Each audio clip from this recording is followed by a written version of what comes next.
നമസ്കാരം. മോക്ക്ടെസ്റ്റിന്റെ പുതിയ വീഡിയോയിലേക്ക് എല്ലാവർക്കും സ്വാഗതം. ഇന്ന് നമ്മൾ നോക്കുന്നത് ഡിഗ്രി പ്രിലിംസ് എക്സാമിന് പ്രതീക്ഷിക്കാവുന്ന സിവിക്സ് ക്വസ്റ്റ്യൻസ് ആണ്. സിവിക്സിലെ പൊതുഭരണം എന്ന ഭാഗത്തെ ക്വസ്റ്റ്യൻസ് ആണ് നോക്കുന്നത്. ചുവടെ തന്നിരിക്കുന്ന പ്രസ്താവനകൾ പരിശോധിക്കുക. 1.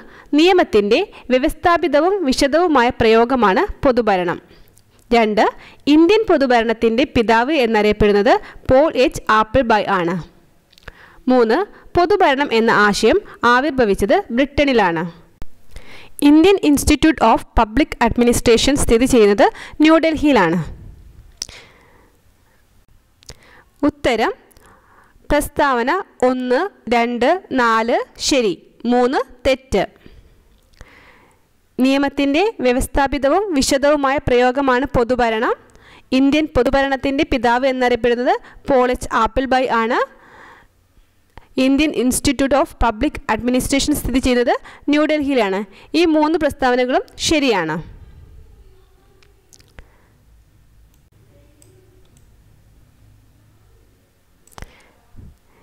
ജനാധിപത്യ ഭരണം കൂടുതൽ ഫലപ്രദവും കാര്യക്ഷമവുമാകുന്നത് പൊതുഭരണത്തിലൂടെയാണ്. പൊതുഭരണം എന്ന ആശയം ആവിർഭവിച്ചത് US-ലാണ്. പൊതുഭരണത്തിൻ്റെ പ്രാധാന്യം ഗവൺമെൻറ് നയങ്ങൾ രൂപപ്പെടുത്തുന്നു, ജനക്ഷേമം ഉറപ്പാക്കുന്നു, സാധനങ്ങളും സേവനങ്ങളും ലഭ്യമാക്കുന്നു, ജനകീയ പ്രശ്നങ്ങൾക്ക് പരിഹാരം കാണുന്നു തുടങ്ങിയവയാണ്. Indian Institute of Public administration സ്ഥാപിതമായത് 1954 മാർച്ച് 29-നാണ്. പോൾ എച്ച് ആപ്പിൾബൈയുടെ നേതൃത്വത്തിലുള്ള 1953-ലെ സർവേ റിപ്പോർട്ട് പ്രകാരമാണ് Indian Institute of Public administration നിലവിൽ വന്നത്. താഴെ തന്നിരിക്കുന്ന പ്രസ്താവനകൾ പരിശോധിക്കുക. 1.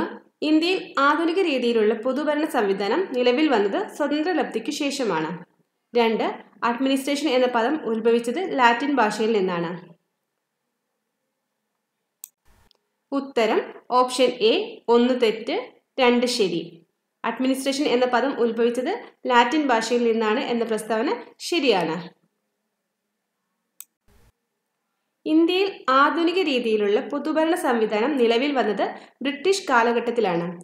അഡ്മിനിസ്ട്രേഷൻ എന്ന പദത്തിന്റെ അർത്ഥം സേവനം എന്നാണ്.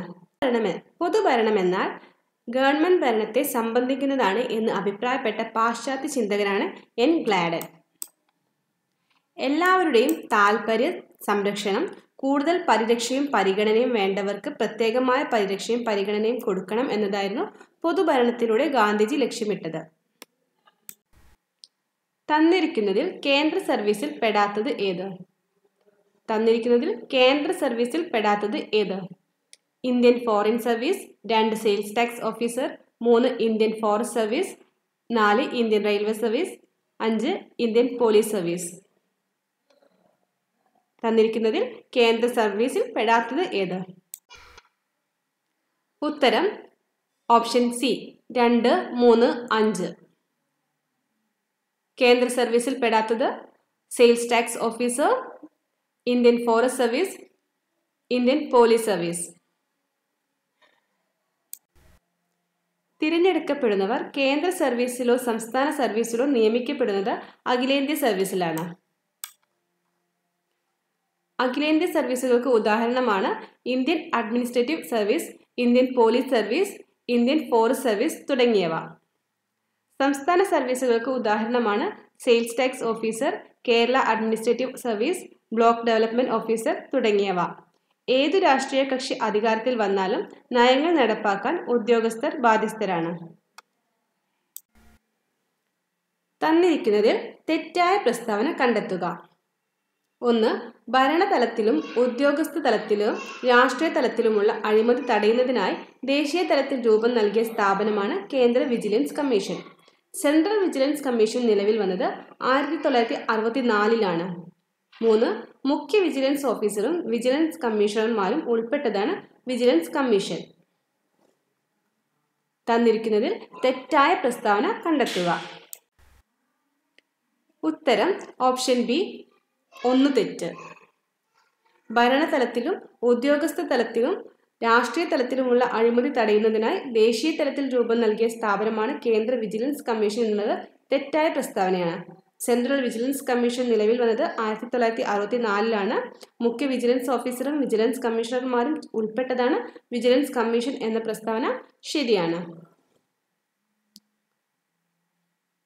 ഭരണതലത്തിലും ഉദ്യോഗസ്ഥ തലത്തിലും രാഷ്ട്രീയ തലത്തിലുമുള്ള അഴിമതി തടയുന്നതിനായി ദേശീയ തലത്തിൽ രൂപം നൽകിയ സ്ഥാപനമാണ് ലോക്പാൽ. സംസ്ഥാന തലത്തിൽ അഴിമതി തടയുന്നതിനായി രൂപം നൽകിയ സ്ഥാപനമാണ് ലോകായുക്ത. കേന്ദ്ര ഗവൺമെന്റ് ഓഫീസുമായി ബന്ധപ്പെട്ട അഴിമതി തടയുന്നതിന് ദേശീയ തലത്തിൽ രൂപം നൽകിയ സ്ഥാപനമാണ് സെൻട്രൽ വിജിലൻസ് കമ്മീഷൻ.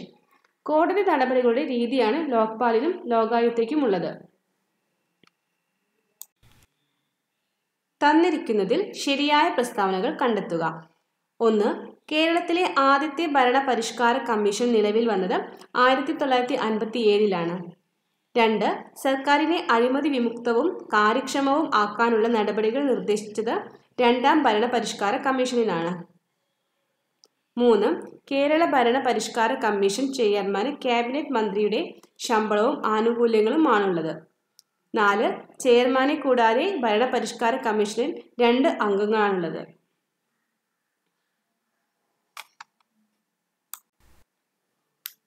ഉത്തരം ഓപ്ഷൻ ഡി 1, 2, 3, 4 പ്രസ്താവനകൾ ശരിയാണ്. കേരളത്തിലെ ആദ്യത്തെ ഭരണ പരിഷ്കാര കമ്മീഷൻ നിലവിൽ വന്നത് 1957 സർക്കാരിനെ അഴിമതി വിമുക്തവും കാര്യക്ഷമവും ആക്കാനുള്ള നടപടികൾ നിർദ്ദേശിച്ചത് രണ്ടാം ഭരണ പരിഷ്കാര കമ്മീഷനാണ്. കേരള ഭരണ പരിഷ്കാര കമ്മീഷൻ ചെയർമാന് ക്യാബിനറ്റ് മന്ത്രിയുടെ ശമ്പളവും ആനുകൂല്യങ്ങളുമാണുള്ളത്. ചെയർമാനെ കൂടാതെ ഭരണ പരിഷ്കാര കമ്മീഷനിൽ 2 അംഗങ്ങളാണുള്ളത്.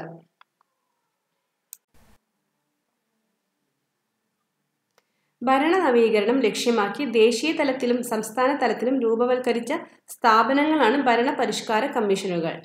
കേരളത്തിൽ ഇതുവരെ 4 ഭരണ പരിഷ്കാര കമ്മീഷനുകൾ ഉണ്ടായിട്ടുണ്ട്. പൗരാവകാശ പത്രം, പരാതി പരിഹാരം, സുതാര്യത, വിവരാവകാശം എന്നിവയെപ്പറ്റി റിപ്പോർട്ട് നൽകിയത് 3ാം ഭരണ പരിഷ്കാര കമ്മീഷനാണ്. 1965 നിലവിൽ വന്ന 2ാം ഭരണ പരിഷ്കാര കമ്മീഷന്റെ ചെയർമാൻ MK വെള്ളോടി ആയിരുന്നു. 1997 നിലവിൽ വന്ന 3ാം ഭരണ പരിഷ്കാര കമ്മീഷന്റെ ചെയർമാൻ EK നായനാർ ആയിരുന്നു. VS അച്യുതാനന്ദനായിരുന്നു 2016 നിലവിൽ വന്ന 4ാം ഭരണ പരിഷ്കാര കമ്മീഷന്റെ ചെയർമാൻ.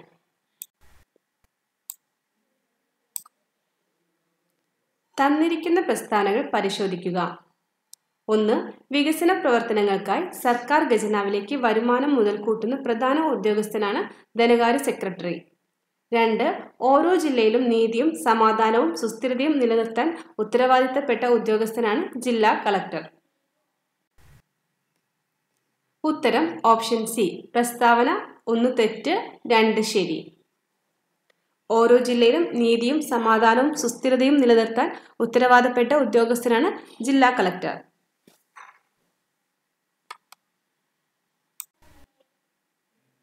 വികസന പ്രവർത്തനങ്ങൾക്കായി സർക്കാർ ഖജനാവിലേക്ക് വരുമാനം മുതൽക്കൂട്ടുന്ന പ്രധാന ഉദ്യോഗസ്ഥനാണ് ജില്ലാ കളക്ടർ.